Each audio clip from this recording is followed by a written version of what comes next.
Dear friends, welcome to another episode of Business Matters.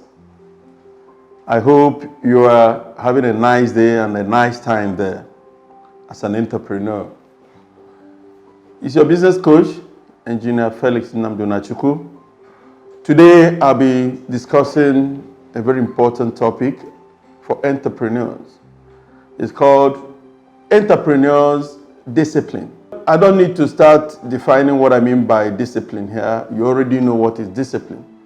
But there is something particular about an entrepreneur and the issue of discipline. An entrepreneur is that one who looks at his business and wants to drive it to a particular height over a period of time. But he has to save to start it, and he has to remain to continue it. It starts with savings. And I will say a real entrepreneur starts young to save. Saving is a culture and it's a choice. Entrepreneurs usually belong to that class of people that save right from while they are young, growing up. Ability to plan your life and save towards a greater tomorrow will avail you the opportunity your mates may not have. Saving doesn't start when you have so much or when you say, I have enough. Saving starts when you think about tomorrow and what you want to do with your tomorrow. Set aside what you need and save the rest. Remember, I say what you need, not what you want. It has to come natural. It has to be sustainable. Savings.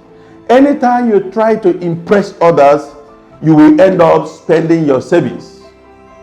Most people, unemployment are the worst hit because they tend to compete on showmanship in the office or in their offices.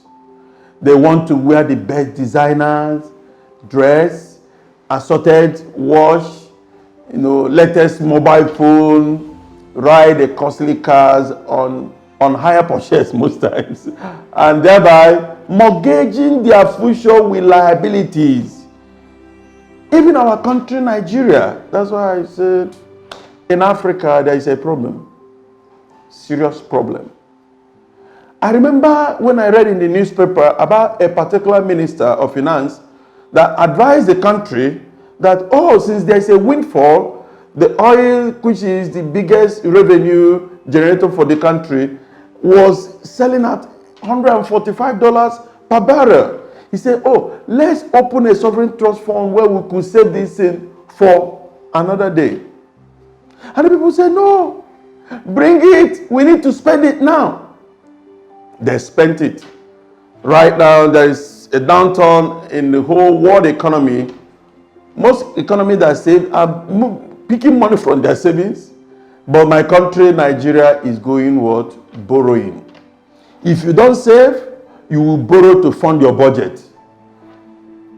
What do as an individual? Develop it as a culture. When I was growing up, I read a book by Robert Kiyosaki. In his book, Rich Dad, Poor Dad. I'm sure all of us know about the book.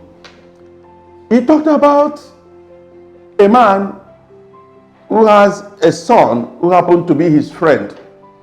He tagged that one rich dad, and his own dad, who at that point was having a nice job, living in a nice area, he called him a poor dad because of the advice that both daddies gave them.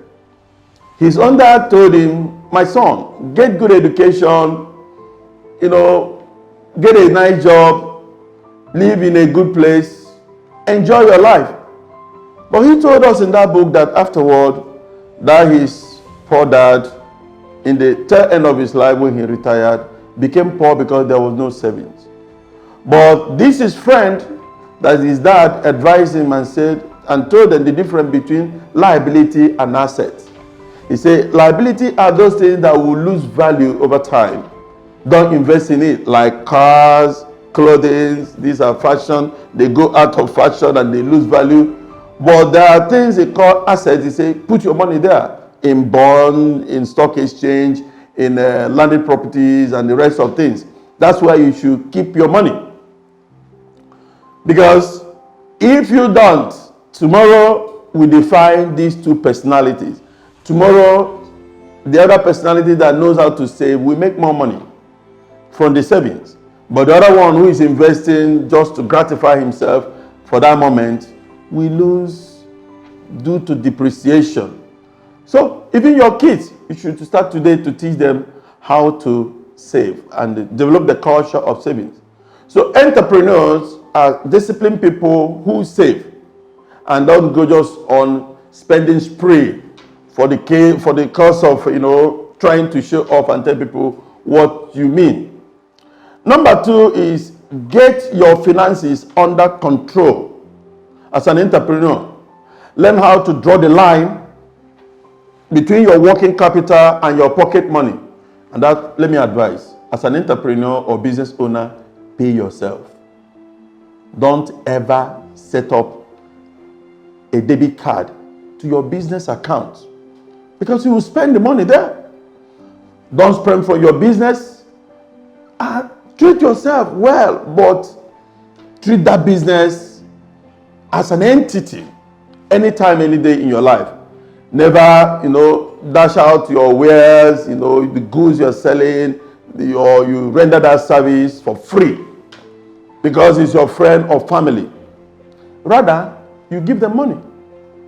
I sell mobile phones. If you come to my office as a brother or sister and want me to give you a mobile phone, I will not. I would rather give you money from my pocket money and say, buy from my store. It's a culture.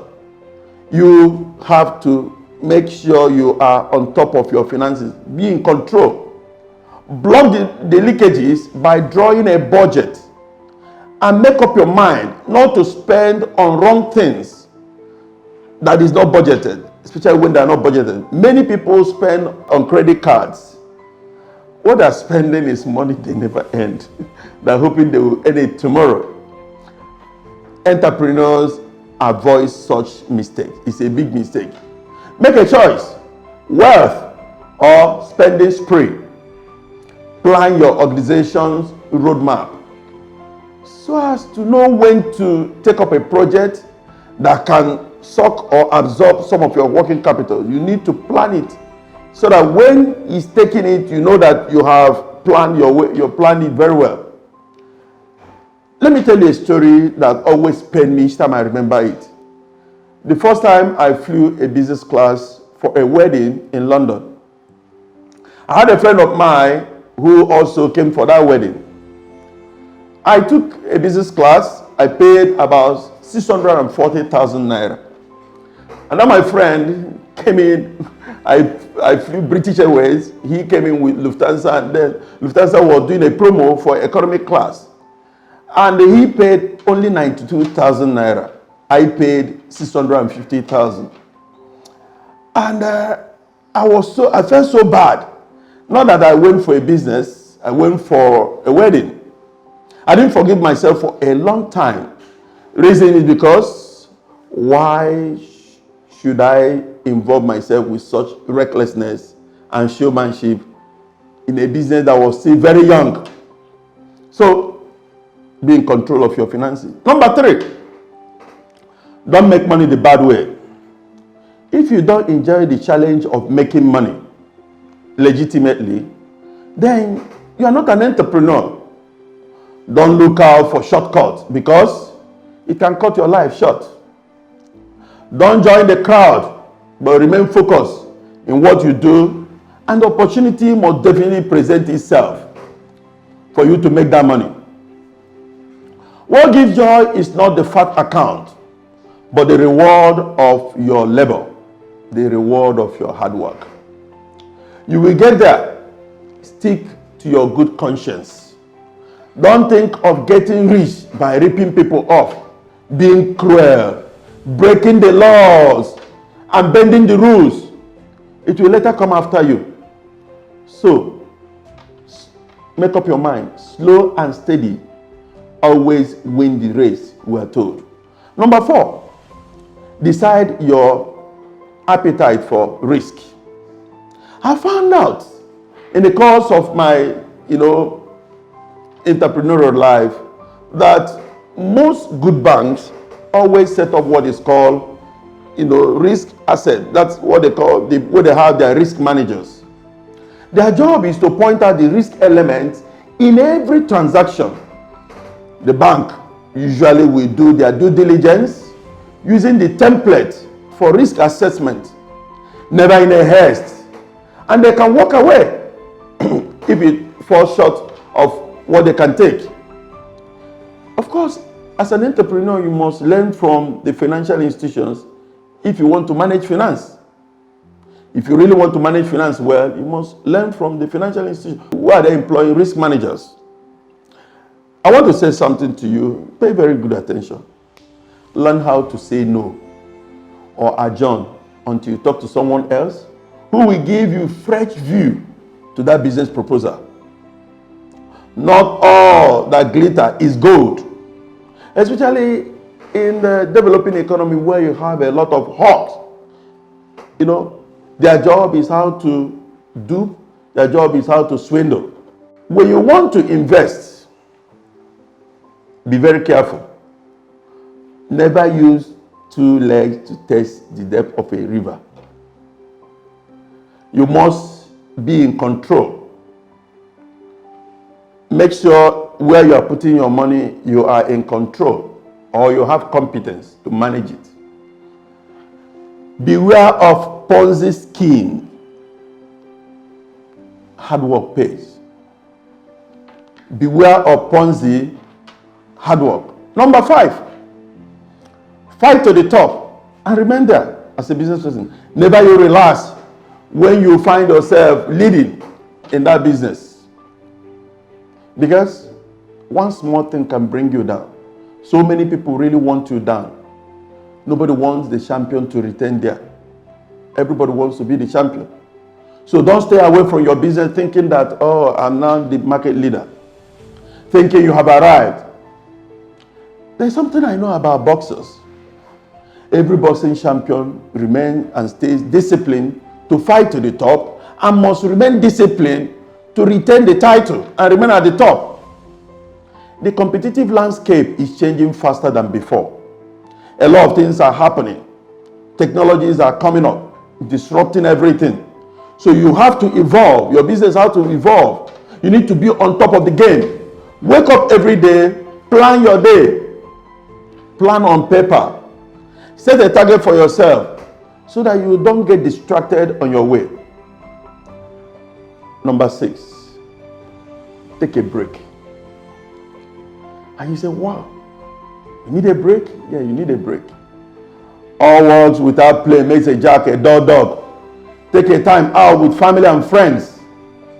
Then come back fresh. When you unwind, something fresh will come in. Some new ideas will come in. And you see that thing that makes you happy, that thing that can make you relax, go on a holiday, go out of that business for a time, plan for it. When you come out, you come back with fresh ideas. And that's how you grow your business. Remember the topic of today, entrepreneurial discipline. Make sure you are disciplined and remain disciplined to remain on the top. See you next time, the next episode of Business Matters. And if you have not subscribed, please do so that you will get our new videos as soon as they come. Thank you. Goodbye.